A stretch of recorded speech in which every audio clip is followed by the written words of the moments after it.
Hello and welcome to Civil War Weekly, the podcast that answers the question, what happened this week in the American Civil War?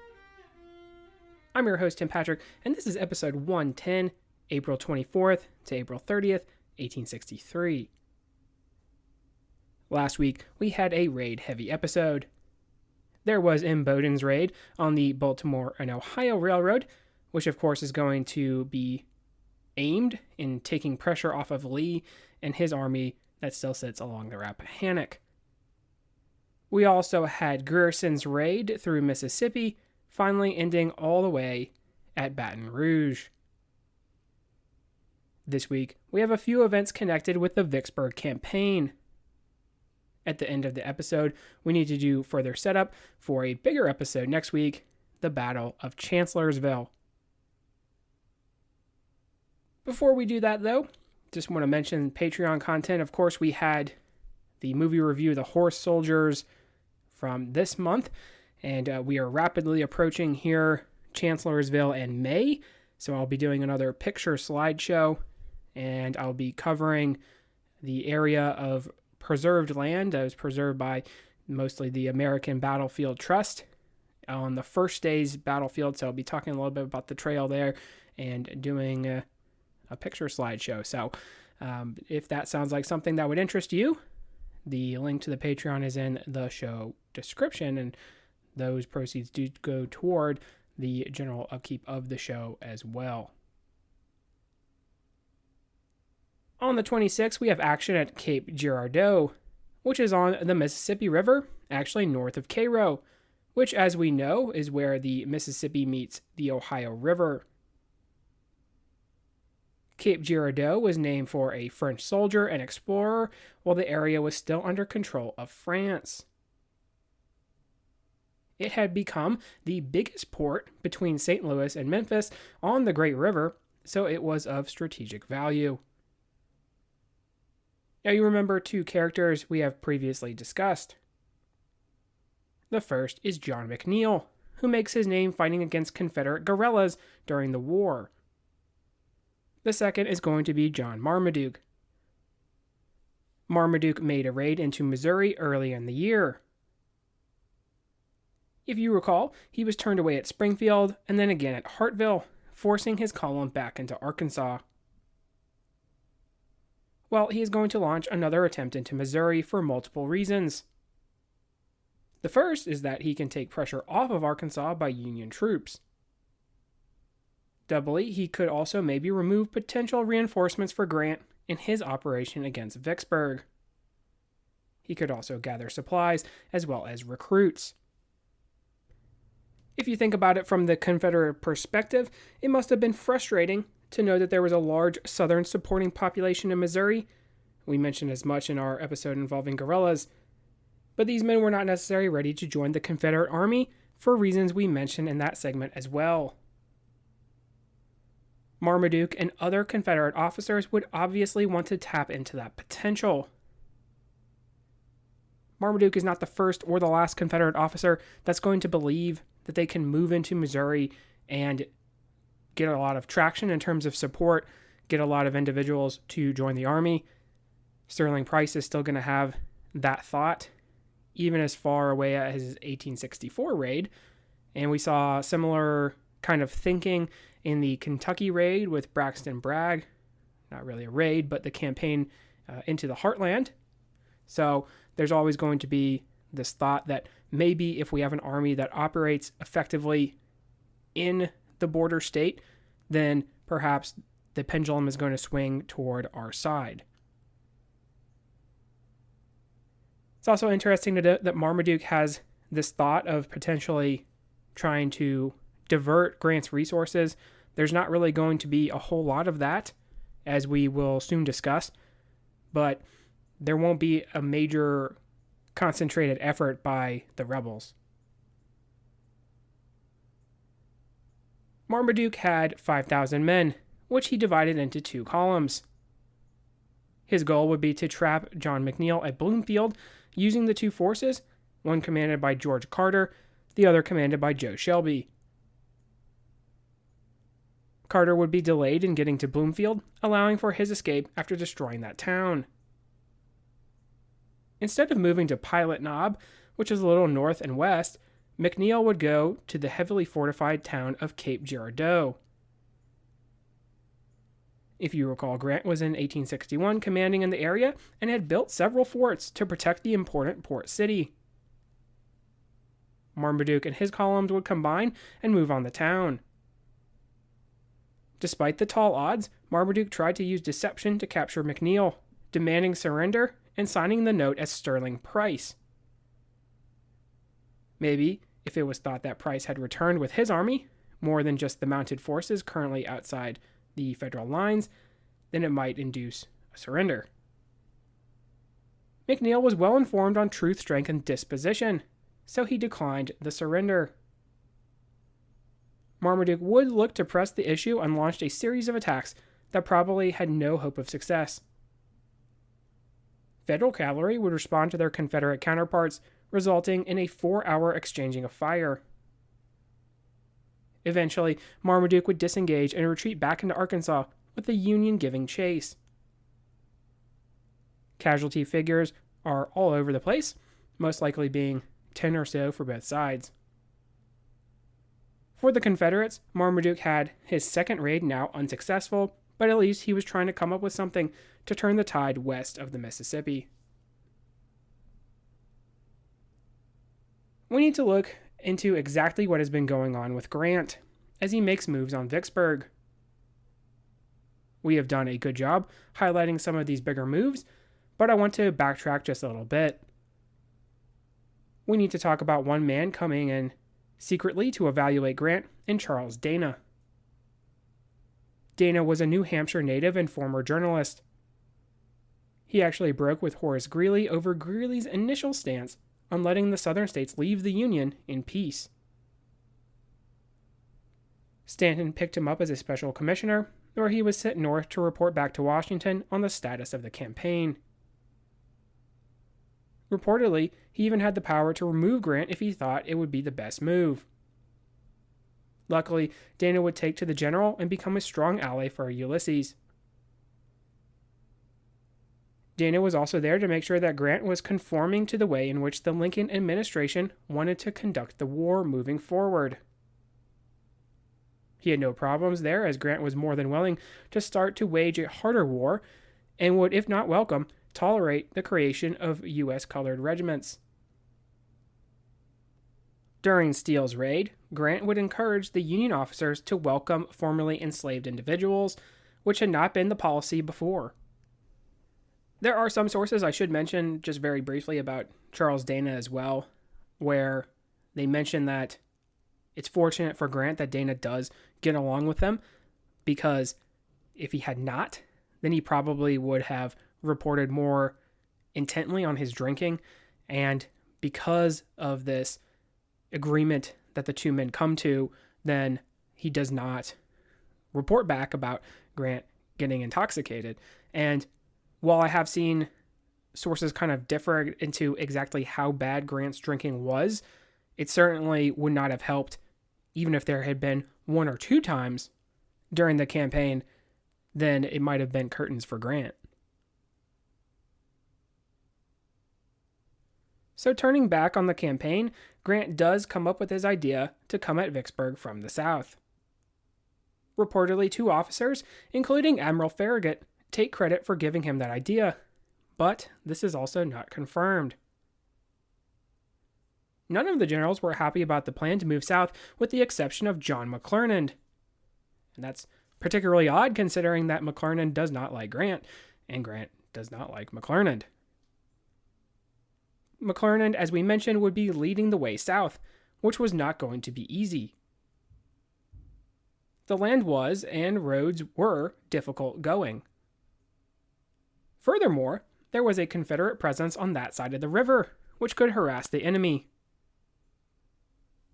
The moving was slow, but the Federals would eventually get through the flooded area around New Carthage and then continue further south. The goal was to get to Hard Times, from where they could launch an attack on the east bank. McClernand would actually give Grant some trouble by holding his corps until his new wife could join his forces. Grant would reprimand him, but eventually his corps would get to where he needed to go. The only problem is that John Bowen had a strong defensive position across the river at Grand Gulf, which would make for a tough landing if not rendered. Let's talk about the naval operations now. Porter was all for the switch to further down the river. Secretary Wells had been asking him to relieve Farragut from his duties blockading the Red River, so he was killing two birds with one stone. But the problem was that he needed to pass the guns at Vicksburg, an action that was opposed by Sherman, who believed that there was no way they would make it. When the U.S. Navy resolved to give it a try, it was lucky that many of the rebel officers were away at a ball. That did not mean that the guns were entirely unmanned, though, and the gunboats along with transports would be hit with cannon fire from the bluffs above. This fire was not very effectual, though, and amazingly, the ships would escape with minimal damage. Only one transport would be abandoned and burned, but the rest of the ships, especially the valuable ironclads, would be safe. A second passing would see additional vessels and supplies downriver from Vicksburg. It was crucial for the Union Army and also a calamity for the Confederates. Now, there are those who believe that at that point the campaign is over, right? But I think in taking a look at sort of the Confederate performance from here on out, it's not necessarily a foregone conclusion, but it certainly does not help. And a while back I did mention that it just seems like maybe this position at Vicksburg is not quite so formidable as sometimes it's portrayed. And maybe in other circumstances it would have been a Union disaster, but it seems like they're passing these guns at Vicksburg pretty frequently. And obviously, even in this crucial situation where the Confederate artillery, whether they know it or not, really can't let the Union Navy get south on the river, it still happens anyway. So whether that's good planning and good performances by the U.S. Navy or just poor performance by the rebels or maybe a little bit of column A, column B, it's up to debate. But the problem remained exactly how to proceed for the Union. The thought was to land at Grand Gulf, but the only issue was that there was, as we have mentioned, John Bowen with his garrison and artillery. While Grierson is riding through central Mississippi, Bowen is concerned about the troops that are massing on the other side of the river at hard times. Pemberton urging Bowen to send his available cavalry is a problem because the experienced officer realizes he very well need them if they decide to land along his side of the river. But Grant and Porter decide to take a shot at the fortifications at Grand Gulf first. Porter is probably riding high off his success at passing Vicksburg, a position, as we have mentioned, that was considered deadly. Grand Gulf, sitting near the mouth of the Big Black River, had two forts, Wade and Coburn, each with an amount of artillery. Coburn was at a higher elevation, making it the stronger of the two. Porter had a large amount of gunboats, including the USS Pittsburgh, Louisville, Carondelet, Mound City, Benton, Tuscumbia, and Lafayette. So really a lot of the usual suspects we have become accustomed to. On April 29th, the plan would be simple. Porter and his gunboats would neutralize the Confederate defenses at Grand Gulf, prepping that area for a cross of McClernand and McPherson's corps. Sherman, on the other hand, would do his best to continue to play a trick on Pemberton at Vicksburg. Men under Francis Blair would demonstrate around Snyder's Bluff. Now, Snyder's Bluff was a little north of Chickasaw Bluffs, so the Confederates may have believed he was trying again to get at Vicksburg from that direction. There was artillery fire on the boats, but no heavy casualties. From that perspective, the ruse worked. Sherman would re-embark his men and hustle to get down south and join the rest of the Army of Tennessee. But that left the naval assault. Well, Porter is going to engage the rebel defenses and see some success with Fort Wade. Shots from his ironclads would actually kill Colonel Wade, who the work was named for. While the guns were silenced at Fort Wade, the guns at Fort Coburn were not. Artillery had been able to knock out the Tuscumbia and then do serious damage to the USS Benton, which was Porter's flagship. Later in the day, the Confederate fire slackened, but Porter, not having successfully rendered his enemy, decided to withdraw. The admiral was in good spirits and willing to try again. Grant, though, would comment at the sickening sight of the deck of the Benton, which was covered with blood. Overall, there were 57 casualties, including 18 killed, compared to 22 rebel casualties, which included 3 killed. It was apparent that it would not be quite so easy to hold the landing at Grand Gulf after all. Despite the setback, everything was not necessarily lost for the Federals. Grant received intel from a local enslaved individual that Port Gibson and Grand Gulf were not the ideal spots for a landing anyway. Instead, he was told that Bruinsburg would be capable of supporting what he was looking for. This would be good news for Grant because he was thinking of moving even further downriver to Rodney and landing there. The less time the rebels had to formulate a defense, the better. Porter's gunboats would screen the troop transports as they continued downriver to the preferred landing spot. Bowen would have been greatly aided by cavalry, maybe to track the destination of his enemy on the river, but he also would have benefited from civilians still in the area of Bruinsburg. Word about the Federal cavalry raid had spread there and cleared out the few non-combatants, making that much more perfect of a landing.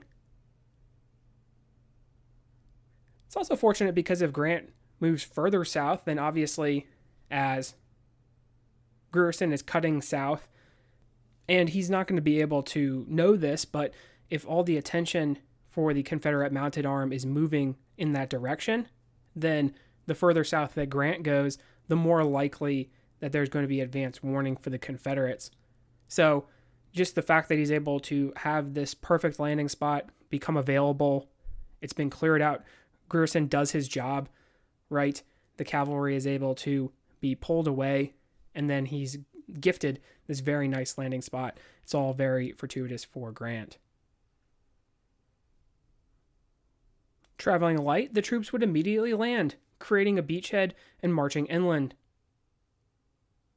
It would be the largest amphibious landing conducted by the U.S. military until the D-Day landings in World War II.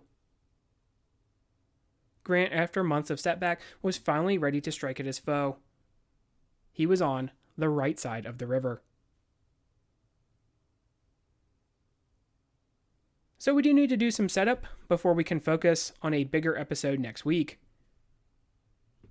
It's actually going to be probably the longest episode to date, where we cover the entire Battle of Chancellorsville. When we last left off in the Eastern Theater, Stoneman's planned cavalry raid did not occur. This did not necessarily mean an end to the plans to flank the Confederates to their left, though. Hooker would present his plan directly to Stanton, there being no real relationship between FJ and Henry Halleck. I think it's funny, you probably have Grant in the Western Theater saying, man, you can just ignore this guy. You don't actually have to hear anything that he has to say. And obviously that's because of all the problems that Halleck had with Grant. But it's always interesting to see the relationship these kind of generals have with the administration and Halleck and Stanton. So it is very interesting to see that even toward the end of his tenure as the Army of the Potomac commander, Hooker is going to try to navigate around Halleck. It worked out that there was some kind of movement in that direction because it would desensitize the Confederates toward any kind of incursions. Much like the war around Vicksburg, there were many diversions that would lull the rebels into a false sense of security. Additionally, there would be no secrecy and accurate intelligence gathering from Hooker. Reports that were actually fairly close to the numbers the Army of Northern Virginia contained were given to the Federal general. Units closest to the river would remain where they were, and those performing the flanking maneuver would pack light, leaving behind unnecessary equipment and supplies. As part of the deception, even Thaddeus Lowe and his signal balloons would be used to good effect around Fredericksburg. For Lee, it was the perfect storm. He was severely underestimating what Fighting Joe Hooker was going to do. Longstreet, as we have mentioned, is going to be tied down at Suffolk, and the artillery and cavalry are still dispersed. Hooker's plan was relatively the same, except now it involved his army. Stoneman's cavalry would take the same route, disrupting supply, communication, and rail toward Gordonsville. The Army of the Potomac would ford the Rappahannock at Kelly's Ford before crossing the Rapidan at Germanaford. Once done, the Federals would find themselves in the rear of the Confederate Army. Moves would begin on April 27th, with Federals able to make their way across Kelly's Ford. The Confederates were used to the activity across the river and were taken completely by surprise. Also, it does not help that, as we will mention here in a future episode, Kelly's Ford is not really a great defensive area if you are south of the river. So it is actually fairly easy to be taken by surprise in this area because there are a lot of rolling hills to the north that can mask any kind of troop movement. Despite Stoneman's cavalry again failing to jump off at the right time, the Army of the Potomac was able to repeat the same success at Germanna Ford. Likewise, there were crossings of the Rappahannock at U.S. Ford closer to Fredericksburg. Indeed, there needed to be a beachhead established near the old 1862 battlefield, which was carried by the 1st Corps.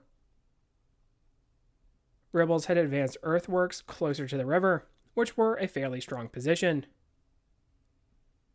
Because of this, it was apparent to the Union High Command they needed to be taken by force. The Iron Brigade was called upon to seize the position via amphibious assault, which they did, suffering a handful of casualties. Confederates looked as if they were going to counter-enforce, but they declined. Now, if you were Robert E. Lee, exactly what would you be thinking, right? You're still operating relatively in the same area as Fredericksburg. There is still high ground that you can use to your advantage, and you're not really thinking too much of Joe Hooker just in general. We know from the Rufus Dawes memoir review that if you wanted to hear about, you certainly can go to the Patreon and check that out. But Rufus mentions how the Union forces were making raids, up and down the river. So it could have just been sort of a reconnaissance in force by the Union troops. It's not necessarily to mean that it's apparent to be a prelude of a larger operation.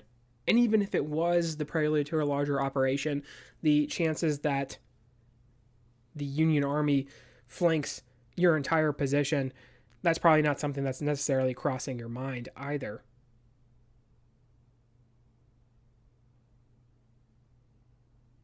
The fight with the Iron Brigade at these Confederate earthworks was going to be the most resistance the Federals saw in their plans to cross the various fords.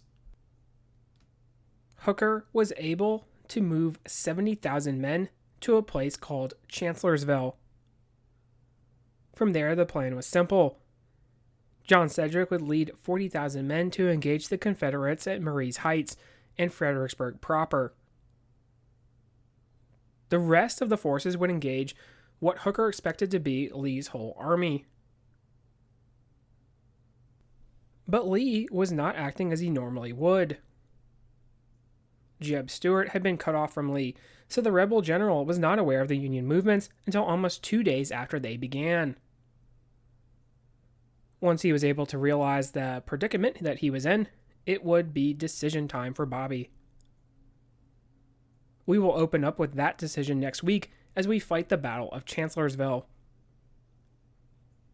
It should be noted that Hooker was doing something no other general had done before for the Army of the Potomac.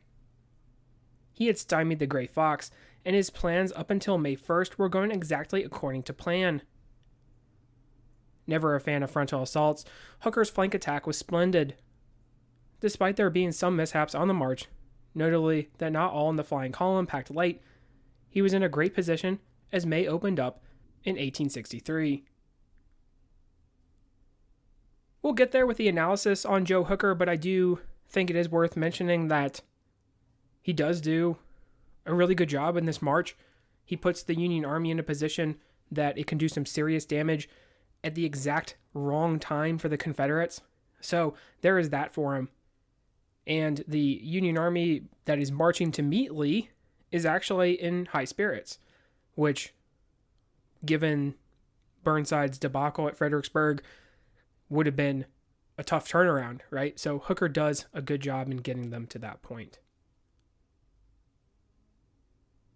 Let's talk a little bit about the Army of the Potomac and its makeup to close out the day.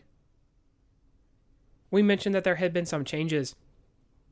Daniel Butterfield would be Hooker's chief of staff, a role he does well in. This is particularly surprising because I've seen a lot of criticism of Daniel Butterfield about how he was essentially a privileged youth and relied a lot on the fact that his father made a lot of money.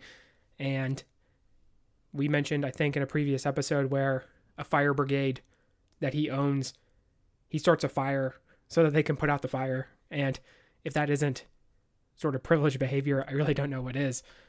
But he does do well for Hooker. Should mention that caveat. For Hooker, he does well as chief of staff. Darius Couch would command the 2nd Corps and effectively be Hooker's second in command. John Reynolds is commanding the 1st Corps. Franz Sigel was out. He was replaced by Oliver Howard, now commanding the 11th Corps. This is going to be positive and negative. In sort of the positive column, Franz Sigel has not necessarily done a fantastic job in his roles throughout the war here. In the negative column, Oliver Otis Howard is not German, as you can probably figure out from the name, and the 11th Corps is made up of mostly German, some units that give their commands entirely in German. So instead of the command going to, say, Karl Schurz, who would have been welcomed by the men in that command, it's going to Howard instead. Dan Sickles has been elevated to command the 3rd Corps. Meade is commanding the 5th, and Sedgwick the 6th. Slocum will bring us home by commanding the 12th Corps. Now I do want to point out a couple things. In order to increase morale, the Corps have received their iconic patches, each having a symbol. I'll make sure to post a picture of these so that you can decide which one is the coolest. And yes, there is in fact a coolest. The second thing we need to mention is that Hooker does have an issue with Union regiments who are going to be set to muster out. He needs to make major headway before there is a reduction in the number of veteran units he possesses. There are rookie regiments that will be seeing the elephant for the first time in this campaign, which will factor in next week's episode. So we can call it a day. This week we had action in Missouri with another Marmaduke raid there. We also had Grant finally getting to the right side of the river. As we mentioned, there are those who consider the campaign over once the Federals are able to successfully pass Vicksburg and then get across the Mississippi River. But let's point out that for Grant's 3 corps that he possesses, the Confederates have a relatively equal number. So it's not necessarily over yet. We were also able to continue to set up the Battle of Chancellorsville, which will get our full attention next week.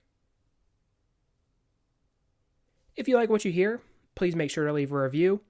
Posted in the description should be a link to the website, as well as Patreon and Venmo information. Support for the general upkeep of the show is greatly appreciated.